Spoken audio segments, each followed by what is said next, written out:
Thank you for making it to the last session of the day. Like, I know that the only thing between you and beer now is me, so I'm going to get through it quite quickly. Hopefully you are in the right room. Well, yeah, exactly. Why doesn't everyone else have beer? Setting a fine example. Hopefully you are in the right room. You're here to learn about metrics and application logging and how it can help you. This is me, I'm Michael. I'm mheap on Twitter if you want to say nice things about the talk.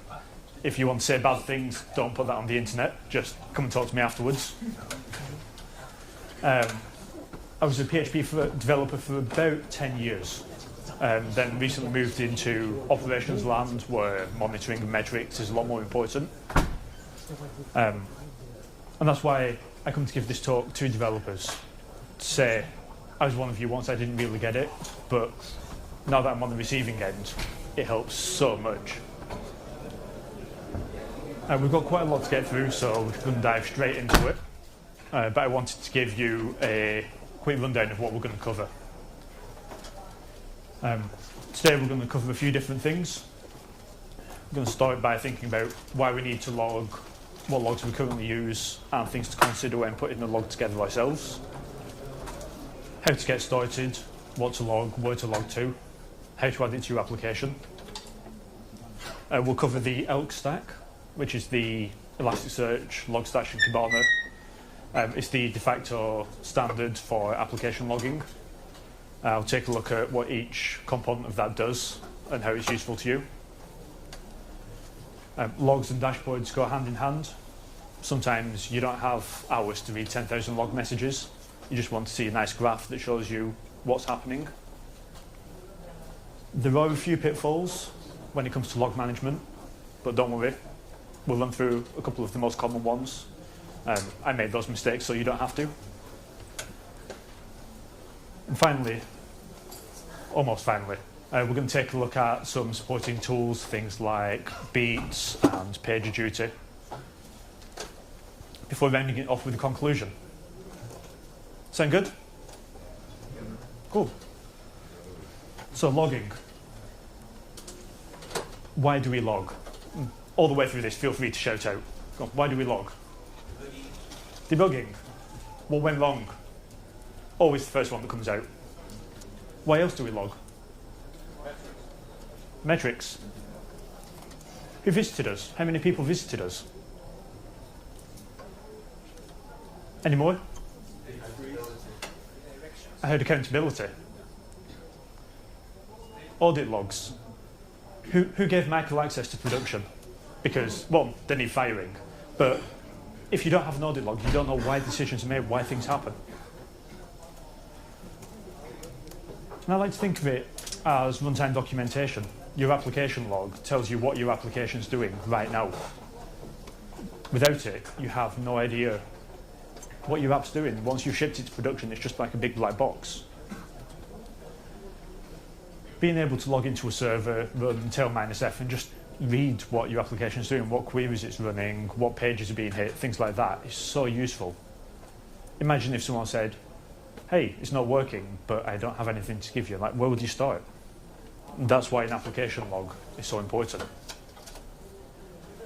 So, exceeding your eyes, like, we're done, you're all sold. You're going to go into work tomorrow? No. You're coming here tomorrow. You're going to go into work on Monday and start building an application log. You're sold. But I know what your next question is as well. It's always the next question. Can I have it for free? Can I have it without doing any work? And actually, yes, you can, for a lot of it. I mean, you use Apache, you use MySQL, you use PHP, you might use Chef, OpenSSH. All of these libraries, all of these tools have application logs. They write out what they're doing to disk, and you can just go and you can read it to find out what these applications are doing. You want to enable the slow query log in MySQL to find out what queries are taking the most time. You don't have to change your application at all. It's basically free. But that doesn't help my application. Unfortunately, you are going to have to do a little bit of work here. There's no easy fix.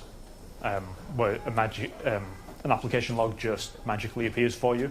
You have to put in the work. But we're going to do it together. We're going to go through all the different things you might need. Before we get started, I want to make sure that we know that there are two different types of logs, both very important, but both very different. The first is the log for humans, and ideally this should be silent. This is really for the database isn't there, or I ran out of space on disk and couldn't write the image. It's things like that. This is your error log. These are things that you really care about, and you don't want it mixed in with tons of other debug information. And the other kind is machine readable, and this is probably going to be JSON. It has a defined schema, ideally versioned, and this is for things like a media object has been played. I'm going to log that that's been played. You can use that for accounting purposes later, whatever you want. Now, I used to think this was true, but since I moved from development to operations, I realised that there's not really two types of log. There's two different purposes. One's for humans to consume and work out when things go wrong, and one for machines to consume, like when a media object's played. But it's actually just one type of log, and that should be machine and human readable. I mean, I'm sure everyone here has sat down, taken a piece of JSON and said, well, it's a little bit messy, but I know what it's doing. And by using tools like JSON, or there's also log format is gaining popularity at the minute, you can read the machine logs. You might not be able to do it as easily, you might not be able to do it at a glance, but with programmers, we can write tools that consume JSON and output human readable information. It's much easier to go from machine readable to human than it is from human to machine readable. So my advice would be to always make sure that every log that you emit is machine readable. So, what's an application log? What should it tell us? It tells us what's going on inside our application. It gives us information to debug an issue. It gives us narrative information, calls to methods, event triggers. It tells us when a user sends the upgrade header and changes from a HTTP to a WebSockets connection. It tells you what's going on with your code. We've got business events. I said a media object being played. You can bill on that. Every time someone plays a media object, you get 10 cents. Or a tenth of a cent. It doesn't matter. What if you bill per login? Every time someone logs in, you want paying. All of these events can be done through your logging system. But what about when it's not just for accounting? What if you also log how many people successfully complete a checkout on your e-commerce website? And it averages around 50 to 60 a second. That's not bad. And then you deploy, and suddenly it drops to 0, or it drops to 5 per second, or 3 per second. Wouldn't you want that information, that historical data, to say we average about 50 to 60, and be able to see that immediate drop? Like, that will show up on the graph instantly. No need for a customer to report, hey, only one of my cards worked when I tried 3, and you have to try and work out what's going on. Seeing on the graph instantly that something has changed is invaluable. I like to think of an application log as a story that signposts every twist and turn through your code base, through your application.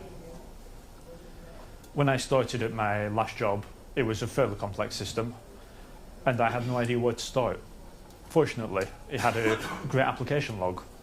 So all I did was I booted up the service, I made a couple of requests, and I read the log. I noticed, oh, when I go to this endpoint, this happens. When I go to this endpoint, this happens. And I very quickly worked out that if I wanted to do a specific thing, I had to look in a certain area of the code. Because I can search for log messages.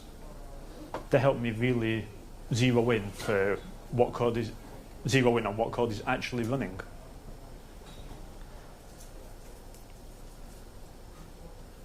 So that was a quick introduction to why we need logging, how we should do it. But really, we want to get started. We want to go back to work on Monday and build it ourselves. And application logs always start with the 4 Ws.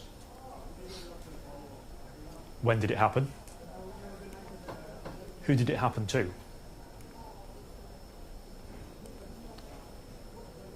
Where am I sending this information to? It could be a log file on disk. It could be an email to your CEO. If you're in an early stage startup and someone deactivates their account, that log message probably wants to get sent to your CEO. Like, they want to see that information. If the database goes away and there's an error, you probably want to get notified somehow as well. You don't just want it going to a log file on disk. Perhaps most importantly, why did it happen? And make sure to log the reason why it happened, not just the raw data. When your logs say that something's happened, it's really useful to be able to say it happened because the user did this or the user did that. And one of my favourite stories to tell here is we were trying to debug an issue that something worked sometimes but not others. Like, well, it's working sometimes, so the code must be doing it. It must be a race condition or something like that. And what it actually ended up being is the code wasn't sending the message that we expected at all. We had incompatible bindings and the message just wasn't being sent. But the reason it worked sometimes is because, unbeknownst to us, there was a cron job somewhere that ran every minute that pulled all the information just to synchronize state. And when we saw it working, it was actually that we tried to send the message 10 seconds before the minute ticked. So we added a reason. I'm regenerating the user information because I received a message. I'm regenerating the user information because of the cron job. And that problem went away. But honestly, we spent hours and hours and hours on this when just logging the reason why it happened would have made it really clear to us. So, getting started. Really easy to get started. Who knows this function? Yeah. All you need to do, take your code. This is my code. It counts the number of consonants in a word. I dropped in this error log function. It writes simple lines to wherever it needs to go. By default, it writes to standard out, which is fine for CLI apps. It's better than using echo. But for web pages, this is better because it will log to the Apache log. If you don't want it to go there, you can change it. You can set this INI setting. You say, write to void log myapp.log. And every time you call error_log, you get a line in there. There's not many pros for this approach. It's built in. But there's plenty of cons. Is it really semantically correct? Our message was more informational than it was an error. And our errors are getting mixed in with informational messages here. It's just not as powerful as we'd like. But it's still a lot better than nothing. So if you can go away and do this, start with this. Our other option is to use a logging framework. And this next slide used to be a slide that had Klogger, Zendlog, all of those on there. Just use Monlog. Like, I used to talk about all the different ones, but it's really not worth it. Just use Monlog, it's the best out there. You trust Composer? Well, Jordy did Monlog, same guy. And it takes a little bit more work to get running. First, we need to instantiate a Monlog instance and give it a name.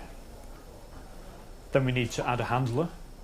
And a handler is what tells Monolog where to send the messages. In this case, we're sending it off to a file in our temp folder. And we want to write anything at the debug level or above. And we'll cover the logging levels in a little while.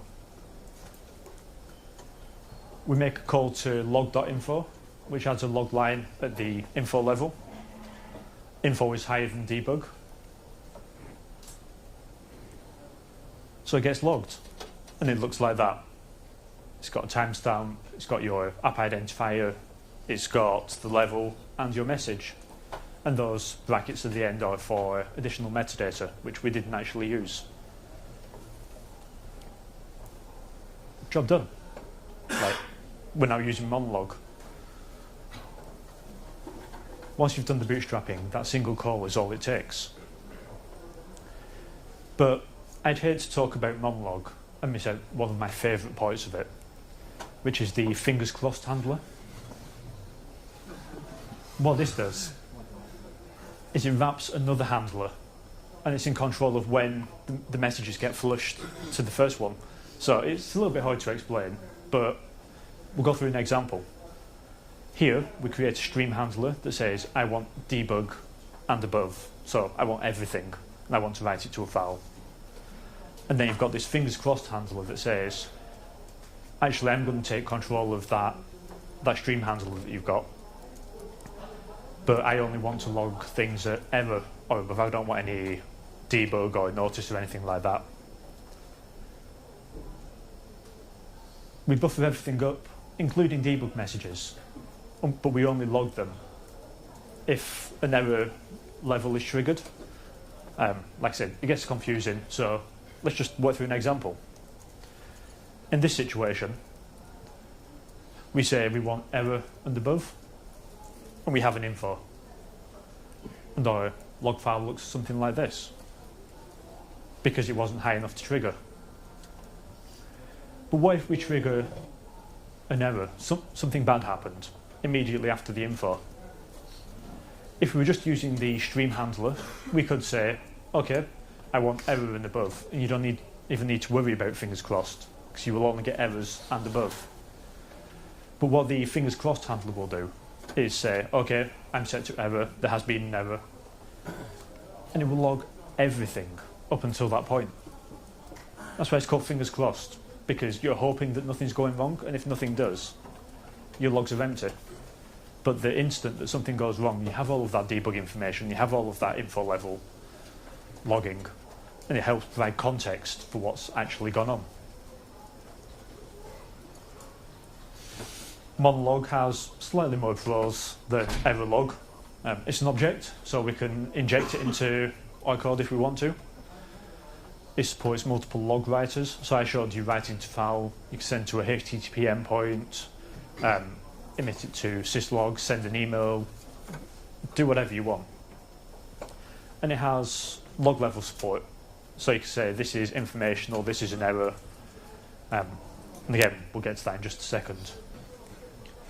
The only con for me is that instantiating an instance can be quite complicated. Passing it into all of your code can be quite complicated. So if you've got a huge legacy project and it'd be really difficult to use this, you might be better off with error log. For everyone else, just use monologue. And I mentioned the error levels. You can use whatever you want. Any PHP/JavaScript developers here? No, not so many. You use npm. npm has its own set of logging levels, completely different to anything else. And it actually has one lower than debug called silly. And honestly, people use it so much, and it just spams and spams and spams. If you do C++, you might be used to the trace level logging, things like that. Everyone picks and chooses their own, but they shouldn't, because there is no RFC for it. We should just use syslog.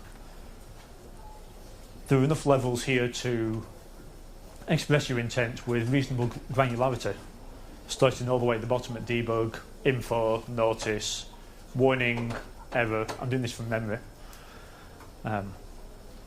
Error, critical, alert, and emergency. Yeah, that wasn't bad. Most of yours will be somewhere in the middle, somewhere between informational and notice, up to error and critical. I mean, you can imagine you can't connect to your database, that's a critical error. A user signs up, that might be a notice. Alert and emergency are really reserved for the server administrators. For example, emergency is the server is physically on fire. So when you say, well, why can't I use emergency in my applications? It's an emergency, I can't get to the database. It's not. That's a critical fault, it needs fixing. It might even be an alert if you can push it, but it's definitely not an emergency. And Monolog supports the syslog levels, and coming up on 2 years ago now, I think. This was actually a topic of discussion for the PHP FIG, and they ratified this as PSI 3. So, if you like following the PSIs, this is in there. They provide a logging interface for you to work to that contains all of these levels. All you need to do is go through your application and decide what level each log message should be at, because you don't want too many in there, because you'll just never read them. But think about it. Is this informational? Is it something good that I should be aware of? That's a notice. Is it a warning? If I don't do something about this, is it going to transition into an error? Or is it critical? Can I not talk to my database?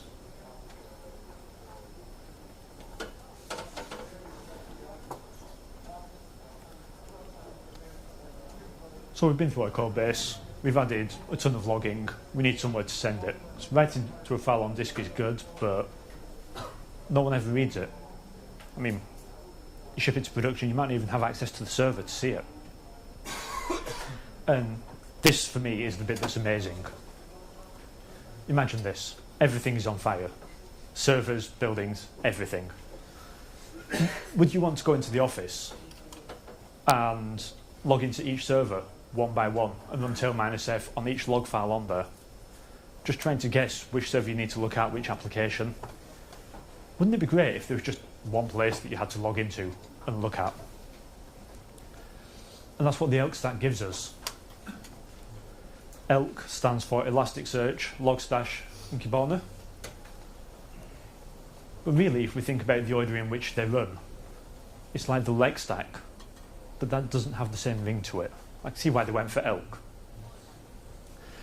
It starts with Logstash, and Logstash sits at the beginning, and we can think of it as a data bus. It has a range of inputs, some middleware, and some outputs. When I say it has some inputs, it has a lot of inputs.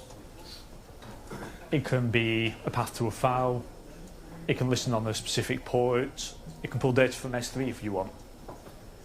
There are about 50 inputs, some more popular than others, but they're all available for you to use. Personally, I tend to use file the most.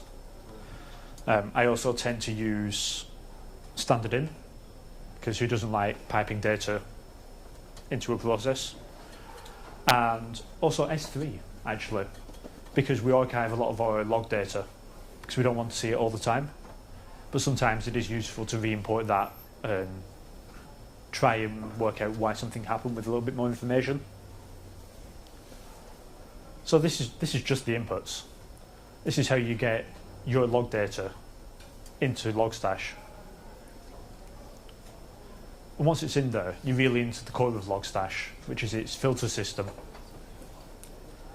If you don't need this, you can use a more lightweight option, because Logstash is pretty heavy. It's written in Java, needs a lot of RAM to keep going. And there are lighter options such as beats, but they don't have any of this filter logic, or at least not to the same extent. And the filter looks something like this. And this is the easiest one. This is the JSON filter. It expects to receive a valid JSON document. It extracts each key from it, and you can add or remove fields as you want. You log sensitive information, but actually that shouldn't end up somewhere searchable by everyone. Use Logstash to remove that field before it even gets to Elasticsearch. And this is great if your application is already outputting JSON formatted messages. Monolog can do this. It's got a JSON formatter.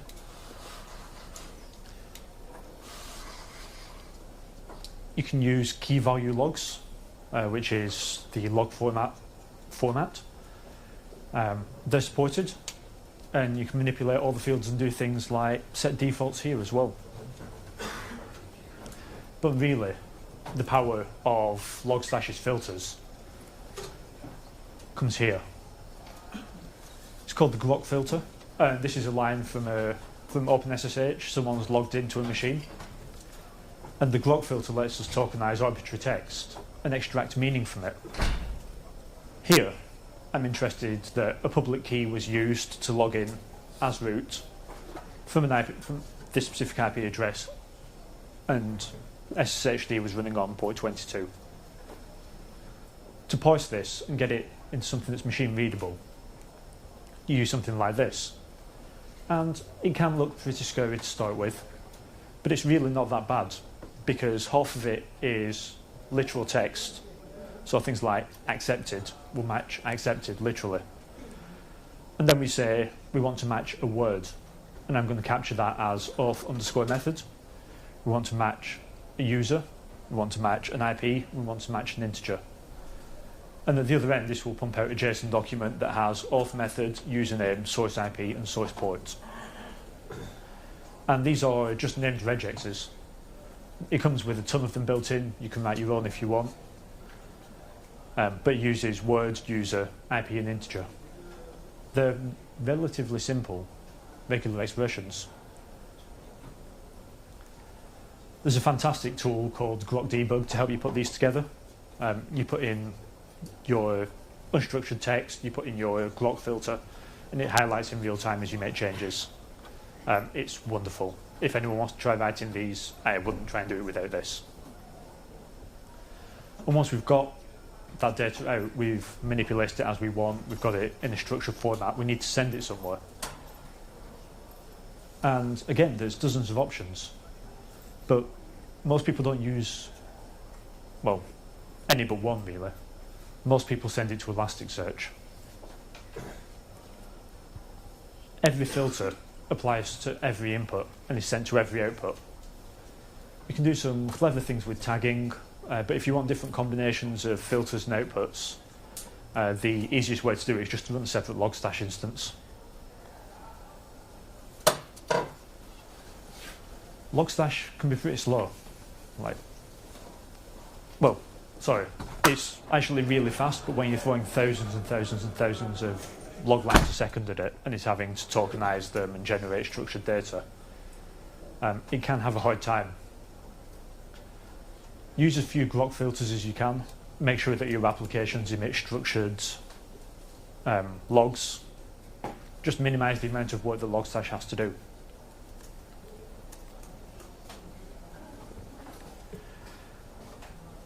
Like I said, you can send it anywhere. There's dozens of options, but everyone uses Elasticsearch. And Elasticsearch is a document-based search engine. It's got great full-text search capabilities, so ideal for log messages. It's great at aggregations as well. You want to do things like build histograms. There's not actually much more to say about it other than you have to install it and run it. There's a few performance tweaks you can make if you hit issues, but most people don't hit those issues, at least not initially. We'll cover those at the end when we discuss the common pitfalls. There's not much more to say about Elasticsearch. It stores documents for you to search later. And finally, Kibana. Kibana is your search interface. It's a quick way to query Elasticsearch, to build dashboards, visualizations. It's actually kind of hard to explain, so I figure the easiest way to explain it is just to show you Kibana. And this is where everything crashes and burns horribly.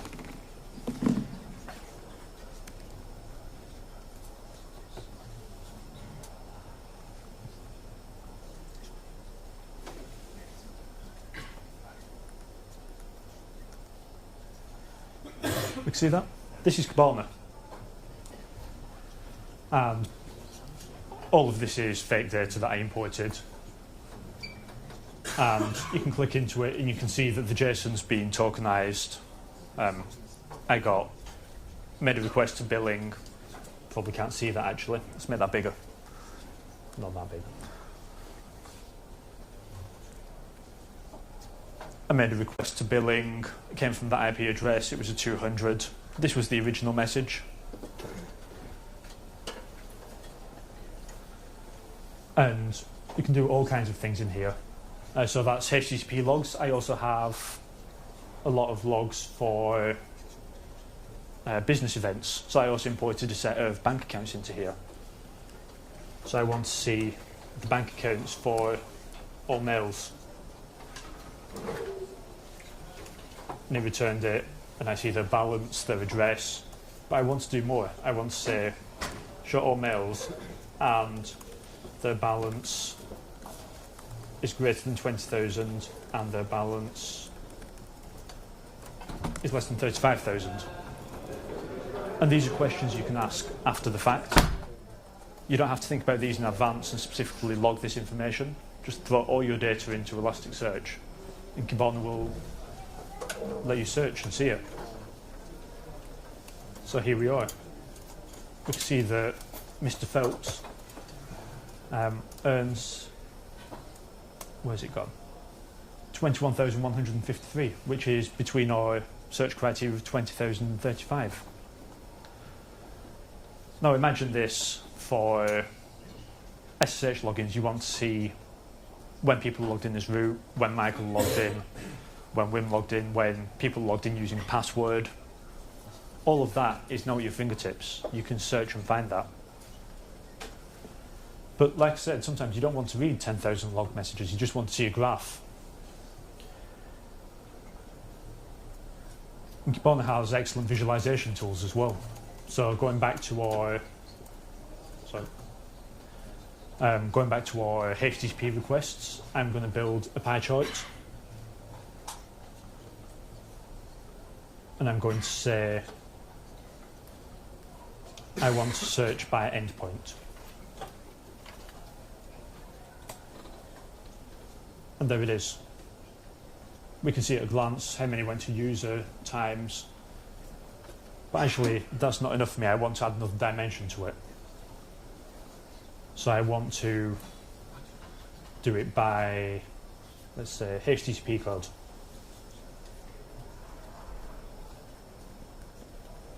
And now, for each endpoint, we can see how many 200s, how many 500s, how many 400s.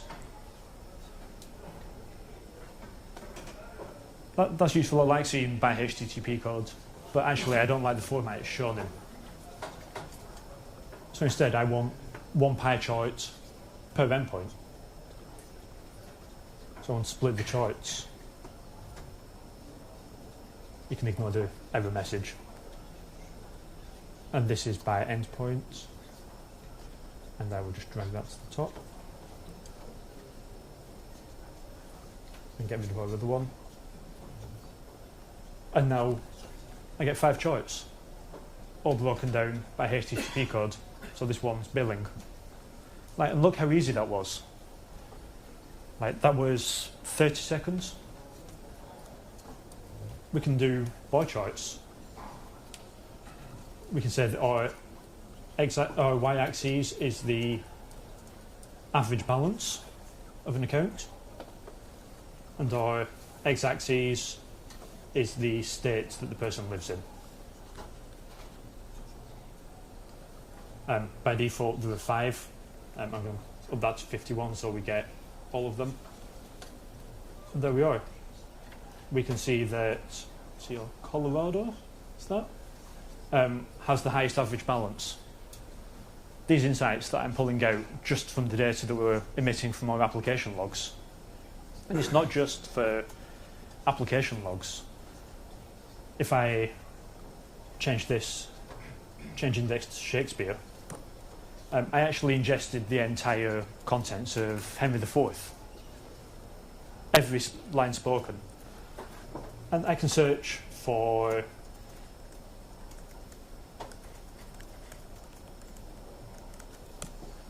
every line that Gloucester says. just like that. And the same with visualizations. We want to build a tag cloud.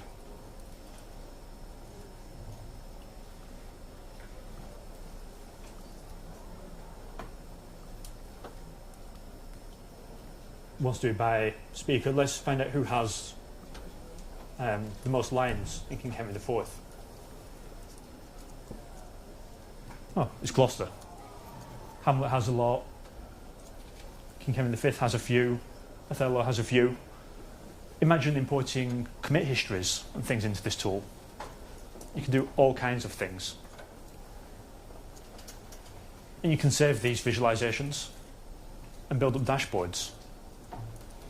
You can have 3, 4, 5, 15, 20 graphs that all match up, that all show the information. And at the top, you can't see it at the minute because I made it too big. To the right, to the right it gives you a time frame. You can say last 24 hours, last 15 minutes. And as time shifts, your graphs will update. So you can just leave them on the screen and monitor. If you expect something to be 0 all the time and it suddenly changes to 1, something's happened that you want to know about.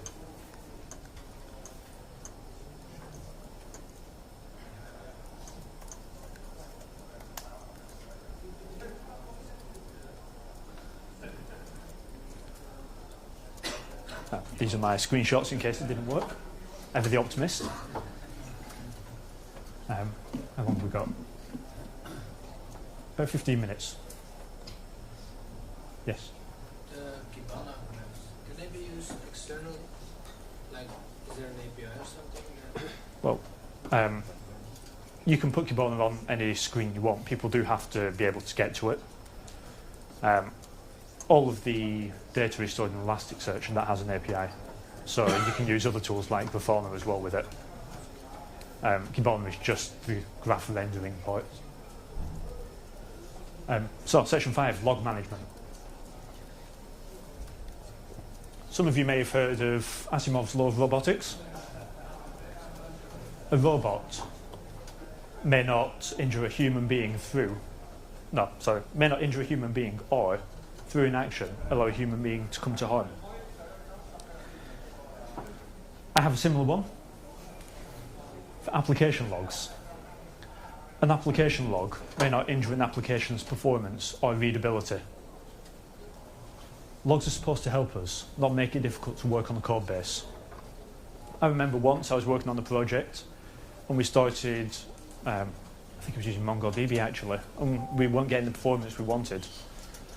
So we started to log the time it took each query to execute. And we logged that to a MySQL database. And it started out great.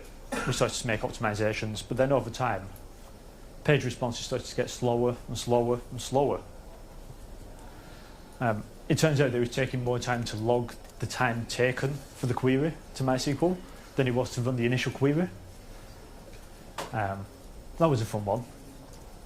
And I also remember working on a project where for every line of code there were 2 or 3 log messages, and they just made it a nightmare to work out what was actually going on.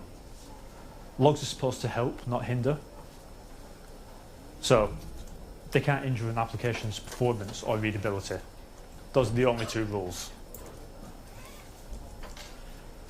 As your application grows, so does the amount of data.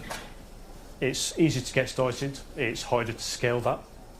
But you need to make sure you can handle bursts of data, because when do you get the most data? When something goes wrong. And when are logs the most useful? When something goes wrong. So if something goes wrong and your logging system blows up and you don't have any logs, what use is that? You don't care about the logs when everything's working.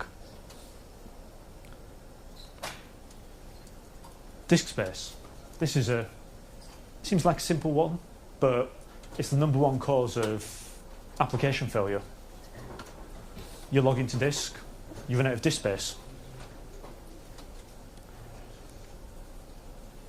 I alluded to this one earlier with Elasticsearch. Elasticsearch stores data in what's called an index. It's normally date sharded, but imagine that you've got one application that sends a ton of data that isn't really that important, or one application that doesn't really say much, but when it does, you really have to listen. Because Elasticsearch is a circular buffer to store it, as you get more data, the oldest data is erased, it's overwritten. Actually, I don't think that's by default. I think that's something that we always just configured. But if you do have a high volume feed, tag it with something, send it to a different index, or tag your important ones. You can set custom retention policies. You can say, this high volume feed, I actually only want to keep 3 days worth of that. But this really important one, I want to keep 12 months. By working out what logs are important to you and tagging them as such, you can make sure that you keep the information that you need. Ship what's relevant, and this one's down to you. If your Logstash nodes are overworked, don't send it debug logs. This might involve writing 2 separate logs to disk, one for debug and one for error. So you can always go back and look on disk if you need to. But if disk space is at a premium, ship them, then let Logstash strip them out. It's a trade-off that only you can decide on. Every feature that goes to production must have a set of grok patterns, if necessary. Ideally, we're just emitting JSON anyway. It's got to have a dashboard that we can look at, work out whether it's behaving as intended. It's got to have a set of alerts. When devs are involved in thinking about how something will be monitored at development time, the instrumentation ends up being way better. If before you start writing any code you think, how do I know if this is working? What's going to happen when it's not? How will I know that? You can instrument your code for that. Make sure each request has a unique ID so that you can trace that request through your entire system. You might generate this yourself at your entry point at your API. If you make calls to internal APIs, pass it along. You want to correlate all of those log events to a single request. If you don't want to generate it yourself, use something like Varnish's ID header. It doesn't matter where it comes from, so long as you have one. And finally, normalize time zones to UTC, or use timestamps. I don't care which. This needs a second slide, just because people say, yeah, I've got that, but they don't. And then they come to use their logs, and they think, well, why did this happen? It says it did that, but that happened before it, but it can't, because that told that to do that. And it turns out they're just in different time zones. One's running on the east coast of the US, one's running on the west coast. Stick to UTC, otherwise you're in for a world of pain. Almost there. Almost time for beer. I'm going to quickly run through a couple of supporting tools. I mentioned FileBeat earlier. It's a lightweight alternative to Logstash by the same company. This one's written in Go rather than Java. As of version 5, it has some data manipulation tools, but they're nothing compared to Logstash's. So you can use this to ship logs off your nodes to a central Logstash instance, which then processes them and sends them on. Or if you don't even need to do that, you can use FileBeat to send directly to Elasticsearch. This should be run on every node. It should be looking at log files, shipping them off to either Logstash or Elasticsearch. We have Graphite, which is a time series database for recording events. I would like to change this and say use Prometheus instead. But Graphite's fine to get started with. And this is for things that don't need much context. Like we saw the log messages, they had a ton of metadata. This is for when you just need to know it happened. You can send data to it from your application, or you can use Logstash's Graphite output. But what you end up with is something that looks like this. And it's great for spotting patterns. This graph, and you probably have no idea what it does. I know what it does. It tracks data input versus data output from the process. We expect every item that comes in, we do a little bit of processing and augmentation, then we want to send it out again. So we expect the blue and the yellow lines to match up. Not exactly, but close enough. And as you can see, they're pretty much there. If the yellow line dropped dramatically, I'd know something was wrong. This one's a graph of system loads per minute. If one server spikes, you're going to notice it. Like, it's useless right now. Like, you don't care, but it's between 0.1 and 0.4. That's fine. If something shoots to 10, everything else is going to shrink down. You can see one big spike. It's about the shape of the data, not necessarily the values. And seeing that shape makes you more informed. You can use Grafana to talk to Graphite. Graphite's a data source. You can use Grafana to talk to Elasticsearch rather than Kibana. It's just a graphing tool. And as you can see, it can draw much prettier graphs. PagerDuty. This is important. This is what tells you when something isn't quite right. You can trigger alerts based on data in Kibana, in Graphite. If a system's load average spikes above 10, you want to know about it. But you need to trigger that alert somehow. And for me, the best one I found is a tool called 411 from Etsy. And you can set up rules that say, alert me when there are X events in Y time.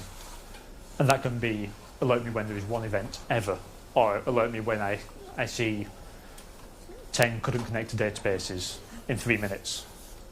You can set those thresholds yourself.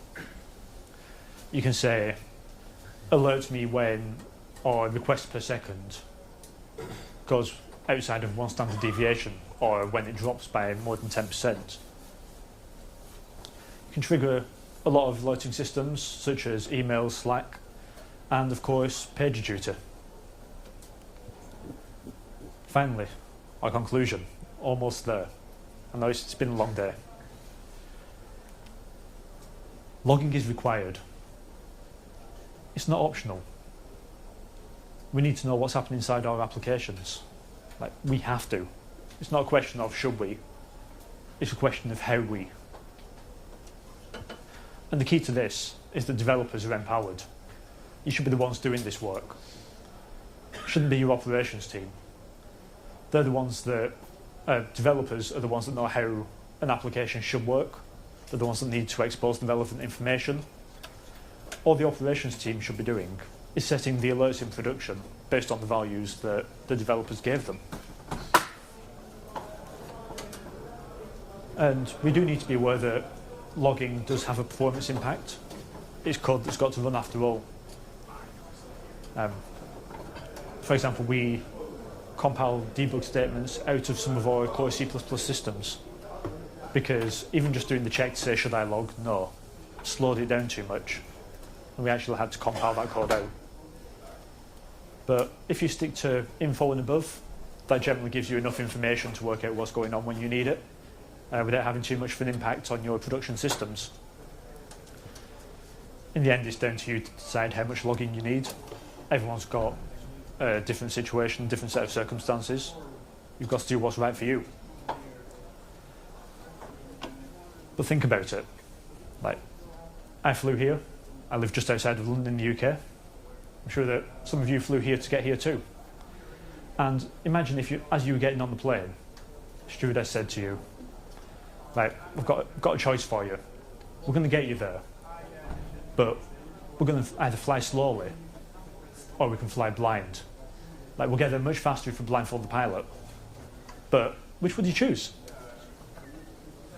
Yeah, sure you would. And the same is true for logging. Without visibility into what our application is doing, we are flying blind. And with that, we're done. I've been Michael. You've been awesome. Like the audience participation. I know it's late. I would do questions now, but just come and find me afterwards. I'm sure everyone just wants to get out and get a drink. Thank you very much.